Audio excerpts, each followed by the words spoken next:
Welcome to the first webinar for Wiki Charities and an introduction in how to use AI.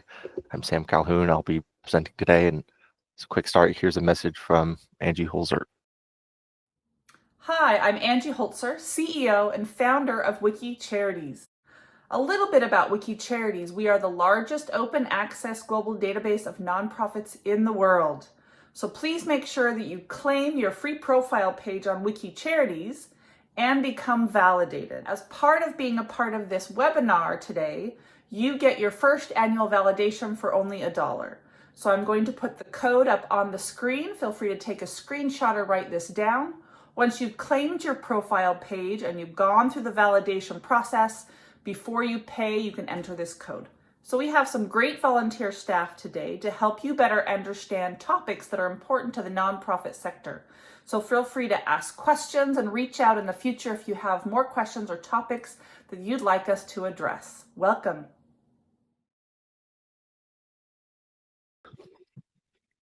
All right, AI, ChatGPT, what is it?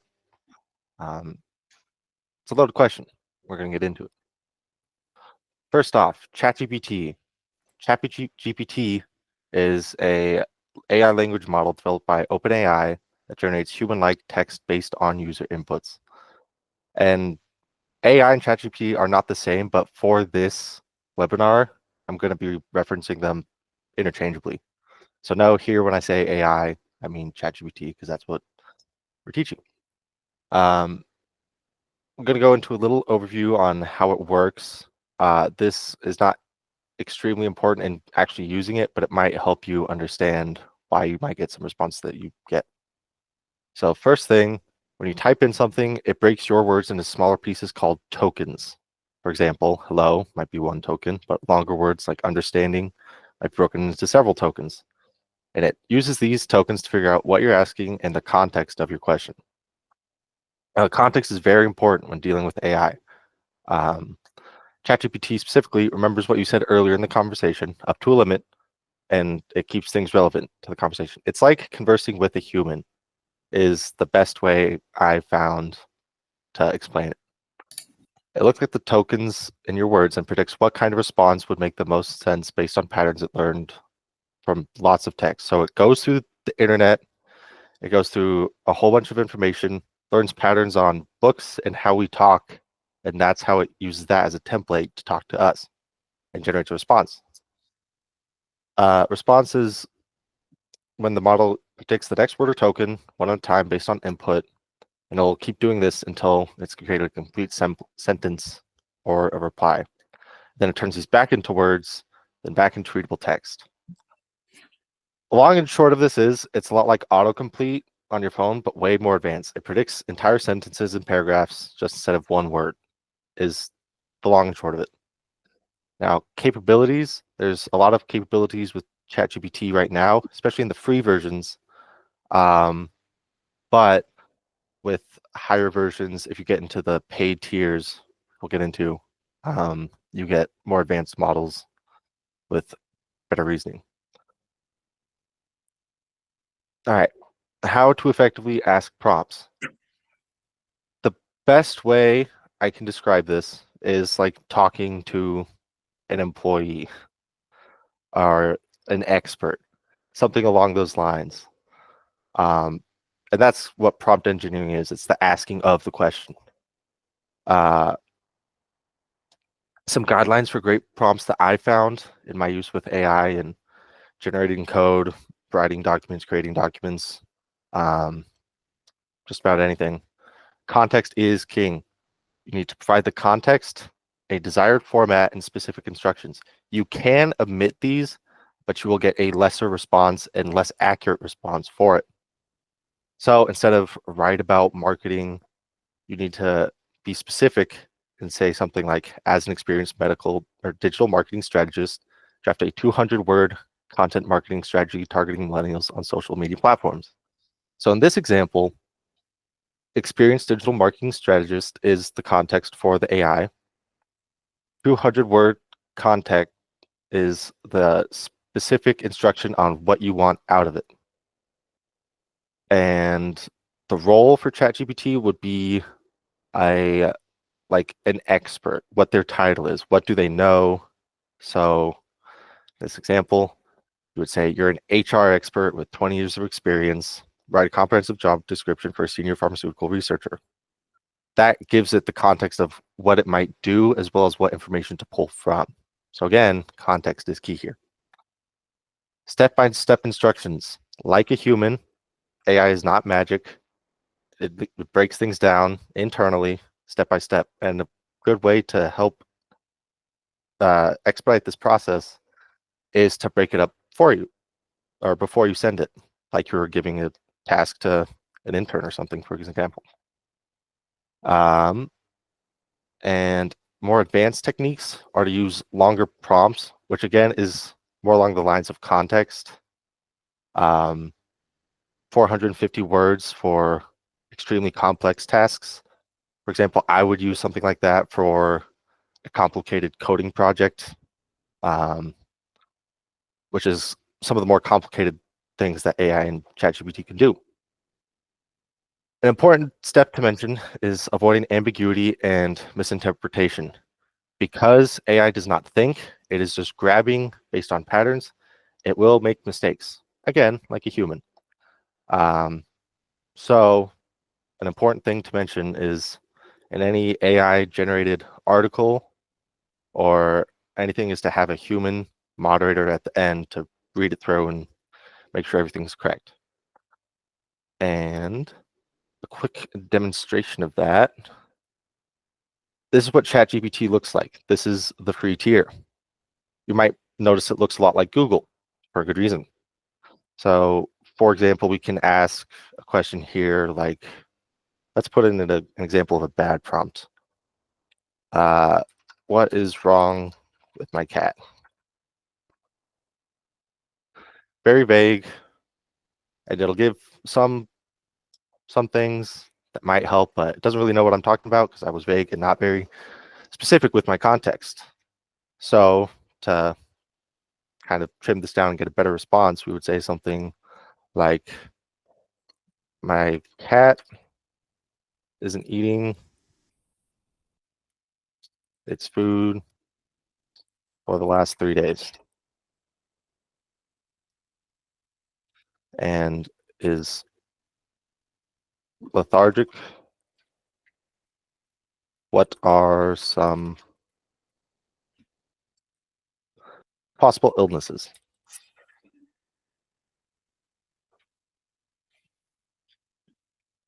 And there we go. We get specific examples, specific things that might be wrong with my cat because I was a little bit more specific.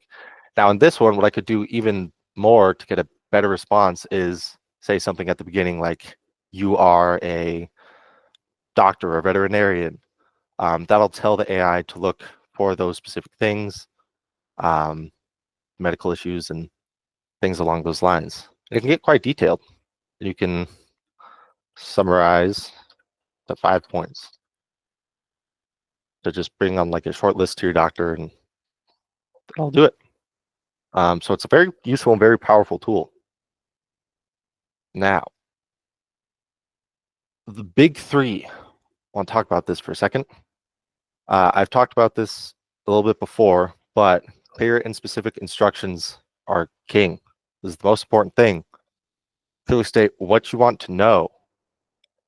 Specificity helps the model understand your request and reduces ambiguity, like with the cat example. Here's another example. Tell me about dogs. You might ask, what are the most common health issues in golden retrievers? Be specific. Goes a long way with AI. That way it can pull patterns specific to what you are asking and you're giving it more specific tokens to pull from. Relevant context or background information. Providing context helps the model generate a more accurate and relevant response. If your question relates to a previous conversation or specific scenario, include those details. So, for this example, considering a vegan diet, what are good sources of protein? More context. Like any profession or any scientist, the more data you can get, the better, and the more data you can provide, the better. But there is a line here to make sure that it is relevant to the question you're asking. Excess data might just jumble up your response, and you might get some tokens or things in that response that you're not looking for. And the third one is the desired output format or style guidelines. This is arguably the least important of the three, but still very important on what you'd like to get back. So when you ask someone to do something at a job, you say, hey, can you give me a list of stocks that are up this week or something like that? The format's very important, especially with AI. That's how it puts the information together, and based on the format, it can pull from other similar formats and put that into your response. Whether it's a bulleted list, a step-by-step guide, a brief summary, or a detailed explanation, specifying the format ensures the response meets your expectations. For example, list 5 benefits of exercise in bullet points.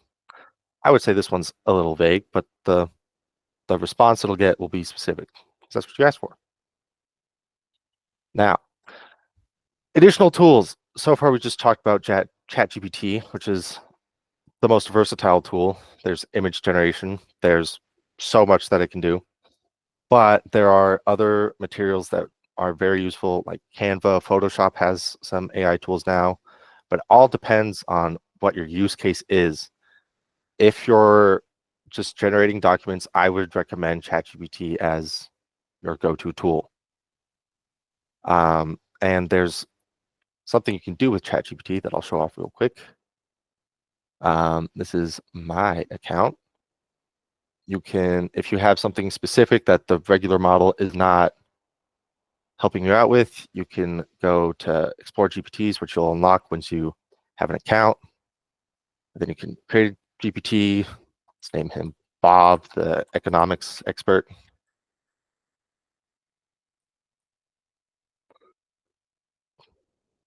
Then ask what Bob does. Bob, and is an expert in economics, as well as forecasting swings in the stock market.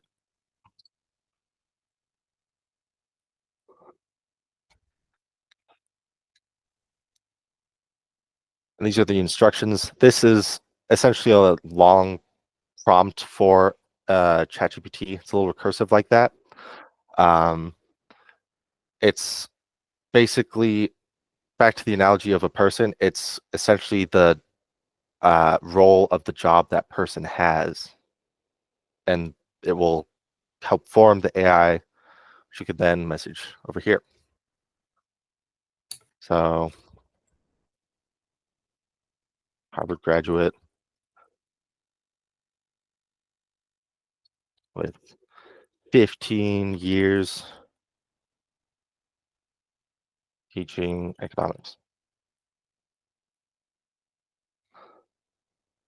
And then here we could, based off of what I've put into the instructions and the description, we can message Bob here and say, will the stock market be in better shape in 12 months' time? And with custom GPTs, again, those same three apply to the instructions here. Think of this as a big prompt box. You can also upload files for knowledge. So in this case, if I wanted like specific economics on a company, internally, I could upload those files here and it could go through and take a look, and that would be the context for Bob the AI. And so based on the instructions, it will also search the web and generate a response. And it pulls up some sources for you. Sources are another thing that's a little tricky. I would recommend, if you want to write an article about a specific subject, come up with the sources first. Again, give it that knowledge. That'd be like uploading it here or down here. That will give it the specific context that it needs to do what you want. The more relevant, the better. The more, the better. And yeah, that is how you can make yourself a little custom GPT. These can be very powerful. I've used these a number of times for school, and you can generate websites. There's a marketplace.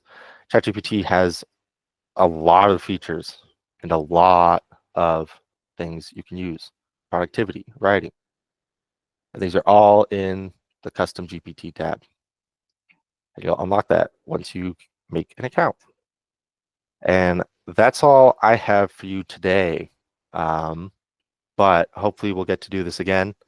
And are there any questions? Actually, I just want to know, how safe is ChatGPT? Because I think I'm going to be doing like a lot of grant writing in the future. So can I put in my information and will it just be out on the internet? ChatGPT is fairly safe with AI models. There's a lot of unsure thoughts about the future of AI. It's an evolving field. It moves very fast. So frankly, at this moment, we don't know. But for something like grant writing, it's safe. I've used it for grant writing. It's very effective. And again, that's where the last step comes in of having a human moderator at the end go through and make sure that everything's up to par. And then I received another question asking if it's possible to use either ChatGPT or just AI to make some type of logos, or if that would still have to be sent out to someone to do. Oh yeah, ChatGPT is excellent at designing logos. It has Dolly in the model, so it can create images.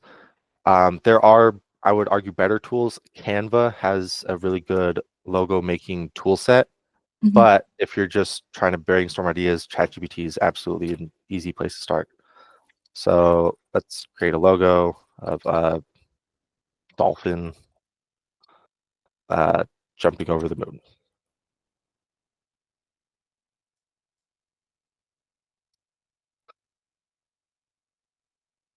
Again, vague, but for brainstorming, perfect.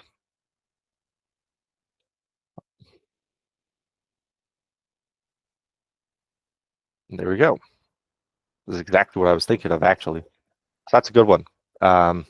They could be a little iffy sometimes, but that's where you go over and you can just regenerate or be a little bit more specific. That's kind of where you'll spend your time instead of making the logo is in the chat room with the bot asking, hey, can you remove the stars?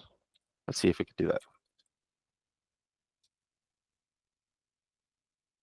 But yes, it's very good for logo creation and brainstorming. But there are more tools out there, but ChatGPT is absolutely a viable one. Looks like it replaced one of them and added a logo. Again, brainstorming. Yeah. Let's see. So I think that's all for our first installment of this webinar.